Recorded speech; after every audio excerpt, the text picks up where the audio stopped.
Now we will discuss about valency. Here you are given first 12 elements of the modern periodic table and their atomic numbers are represented alongside.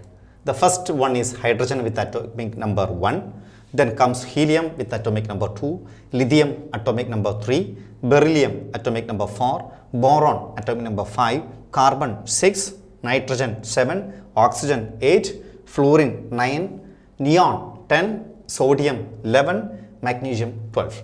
Now we are going to represent the electronic configuration of all these elements. You see, the atomic number of hydrogen is 1. That means it has 1 proton in the nucleus. So it will also have 1 electron in the orbit. You know that electrons are present outside the nucleus. You see, inside the nucleus what all are present? Inside the nucleus, protons and neutrons are present. And where are these electrons located?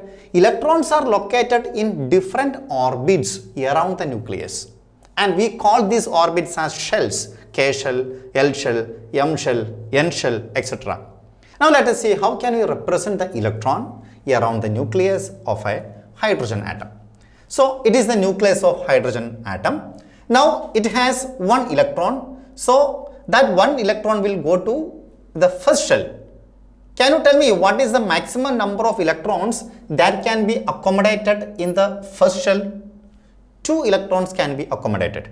But hydrogen has only 1 electron. So that 1 electron will move to the first orbit. This orbit is called K shell or K orbit. Okay. Now let us see helium. Helium has 2 electrons.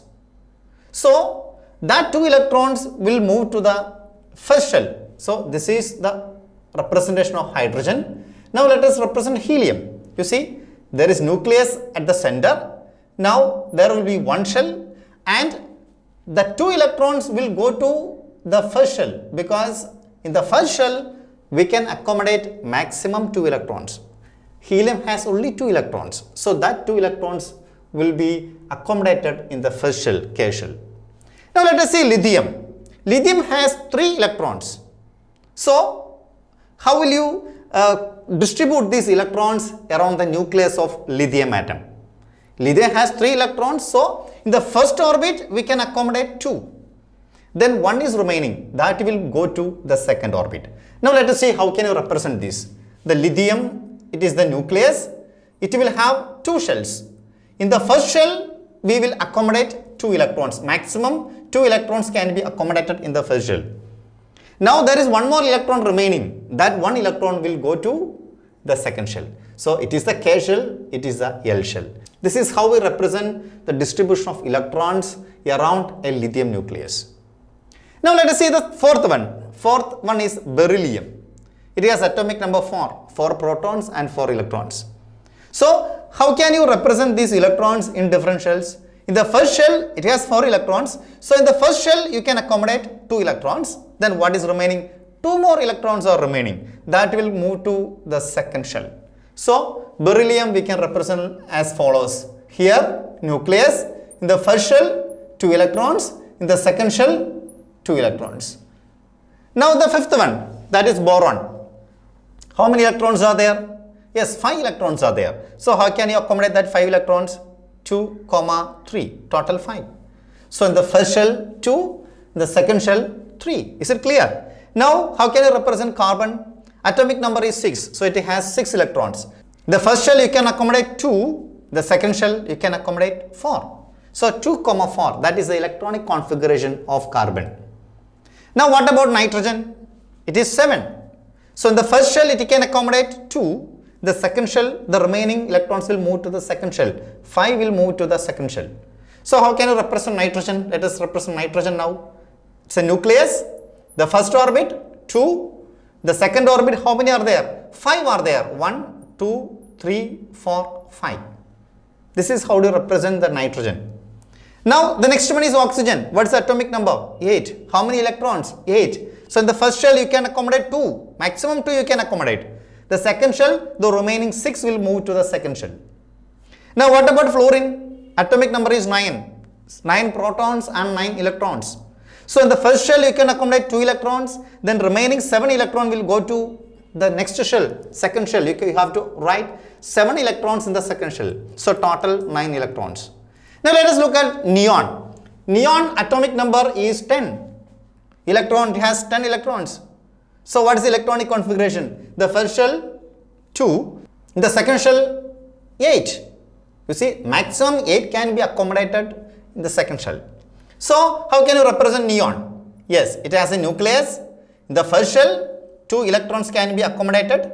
In the second shell, how many electrons are there? 8 electrons are there. 1, 2, 3, 4, 5, 6, 7, 8. So these 8 electrons will be there in the second shell. Now let us look at sodium. It has atomic number 11. So how can you represent this 11 electrons in sodium? Yes, it has a nucleus, and in the first shell, how many electrons you can accommodate? 2. So you represented 2 in the first shell. The second shell, how many you can accommodate? 8 you can accommodate.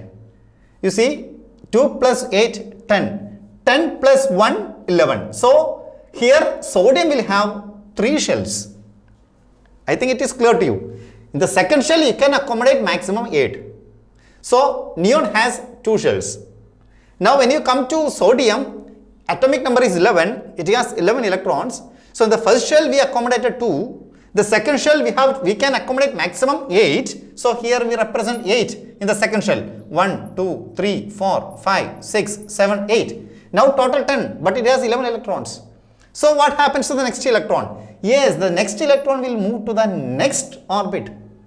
K shell, L shell, M shell. So in the last shell, it will have 1 electron. That is how we represent sodium, 2, 8, 1. So sodium will have 3 shells. Now what about magnesium, children? Can you tell me the electronic configuration of magnesium? It has 12 electrons. In the first shell, you can accommodate 2. The second shell, you can accommodate maximum 8. So 2 plus 8, 10. 2 more is remaining. So that 2 will go to the third orbit. I think it is clear to you. So how can you represent magnesium? Magnesium. Yes, it is the nucleus. The first shell 1, 2. The second shell 1, 2, 3, 4, 5, 6, 7, 8. And in the third one, 2 can be accommodated. 1, 2. This is how we represent the electronic configuration of elements. Now, can you tell me what is the valence electron? What do you mean by valence electrons? We have seen that.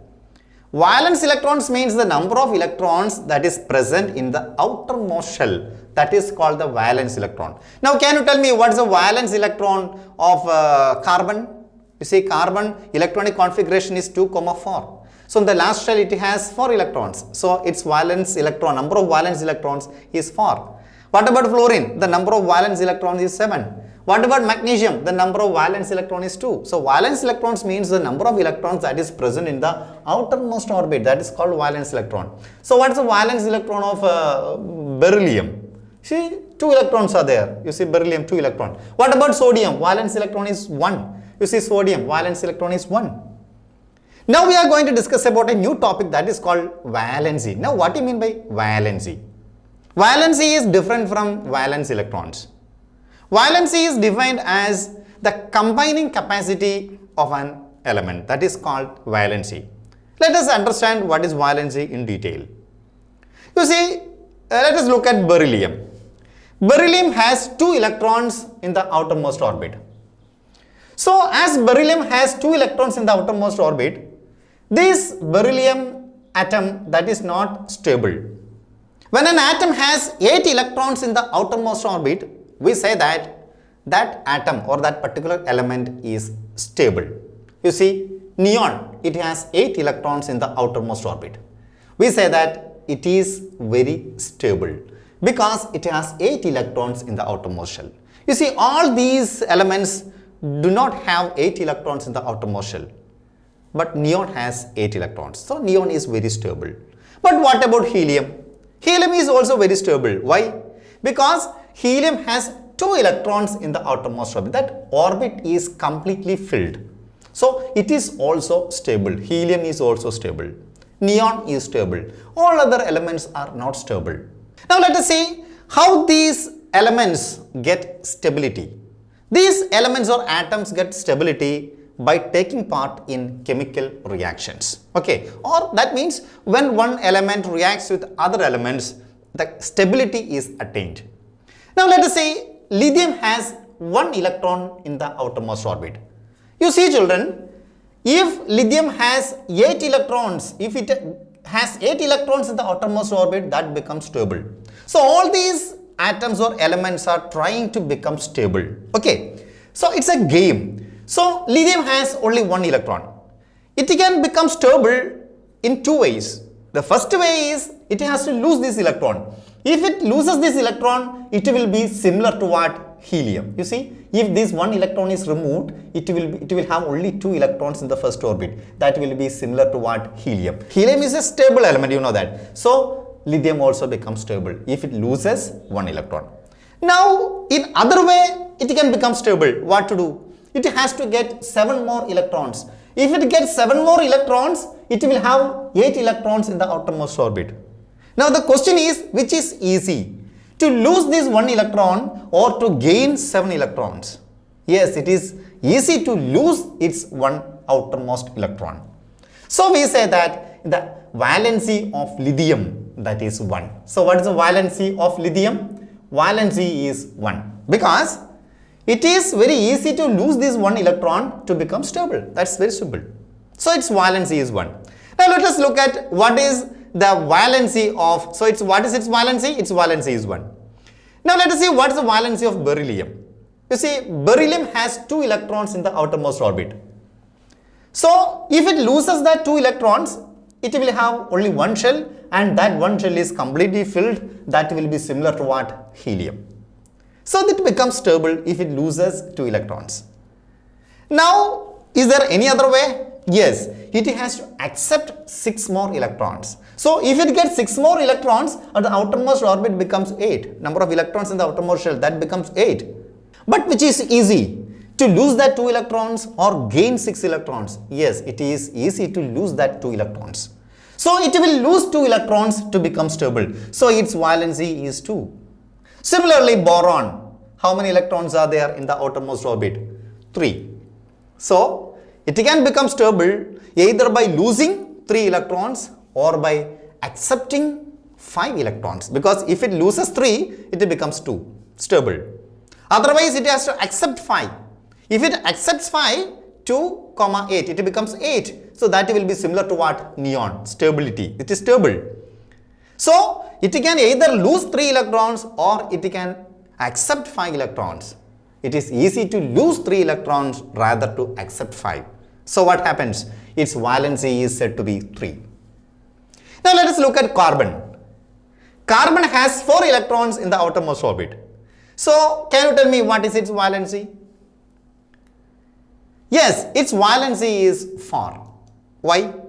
Because it can either accept 4 electrons. If it accepts 4 electrons, it becomes 4 plus 4, 8. Or it can lose 4 electrons. Then it is similar to that of helium. So the valency of carbon is 4. Now let us look at what is the valency of nitrogen. Nitrogen electronic configuration 2, 5. You see, it is the electronic configuration of nitrogen. So it can attain stability either by losing 5 electrons. If it loses 5 electrons, it will be similar to helium. Or it can accept 3 electrons. Then that will be similar to what? Neon, 2, 8 it becomes. So either it can lose 5 or it can accept 3, which is easy. Yes, it is to accept 3 rather to lose 5. So what nitrogen will do? Yes, it will try to accept 3 electrons. So what will be the valency of nitrogen, children? Valency of nitrogen here is 3. It is not 5.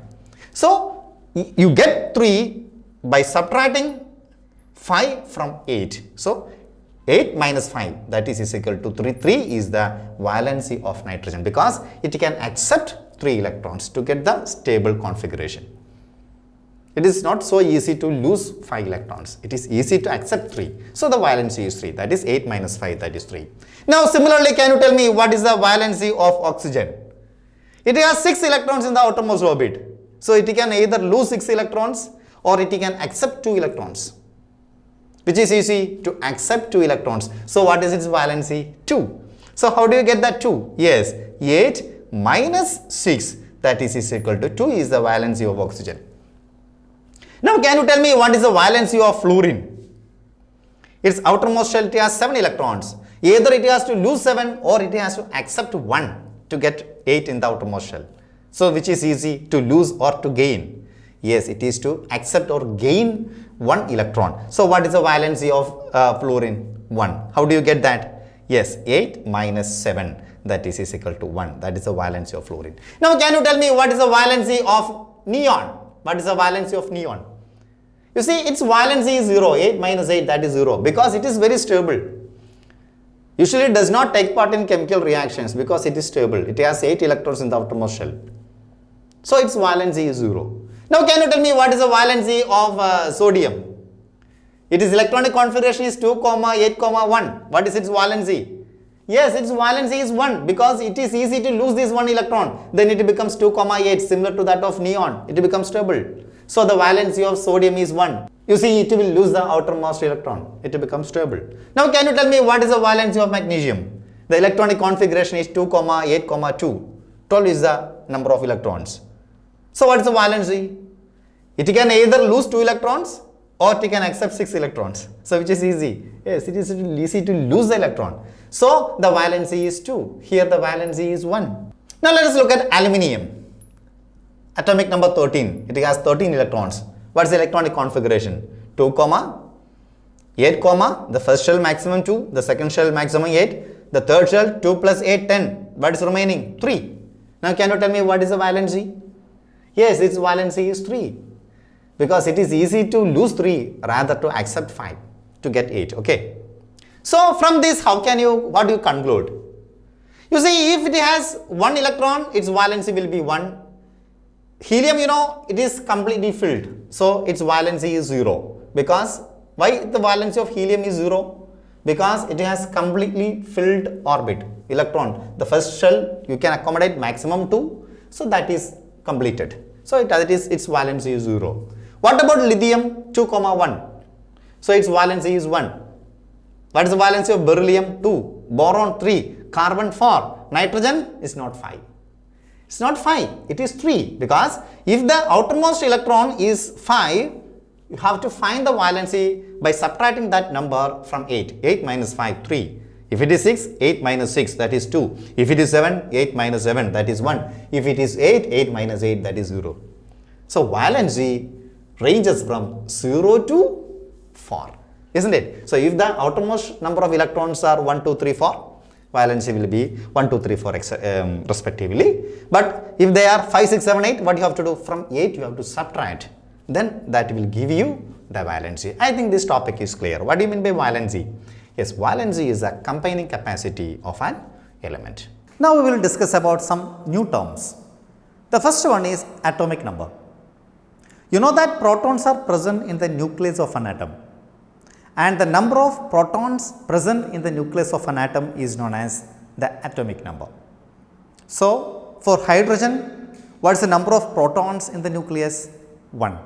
So we say that atomic number of hydrogen is 1. Helium has 2 protons in the nucleus. So the atomic number of helium, that is 2. What about carbon? Carbon has 6 protons in the nucleus. So we say that atomic number of carbon is 6. What about oxygen? Yes, oxygen has 8 protons in the nucleus. So we say that atomic number of oxygen is 8. So how can you define atomic number? Yes, it is the number of protons present in the nucleus of an atom. Okay, the number of protons present in the nucleus of an atom is defined as its atomic number. Now another term, that is mass number. You know that protons, neutrons and electrons are called subatomic particles. Out of these 3 subatomic particles, protons and neutrons are found in the nucleus, and electrons are revolving around the nucleus in definite orbits. You know that. So protons and neutrons, as they are found in the nucleus, they together termed as nucleons. Now let us see what is mass number. The total number of protons and neutrons found in the nucleus, that is termed as mass number. Now let us take some examples. Oxygen has atomic number 8 and mass number 16. So its mass number is 16, it means number of protons and neutrons is equal to 16.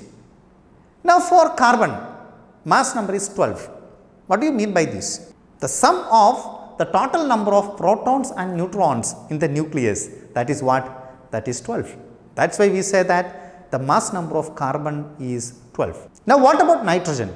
Yes, you know that atomic number of nitrogen is 7 and mass number is 14. That means the total number of protons and neutrons in the nucleus of nitrogen, that is 14.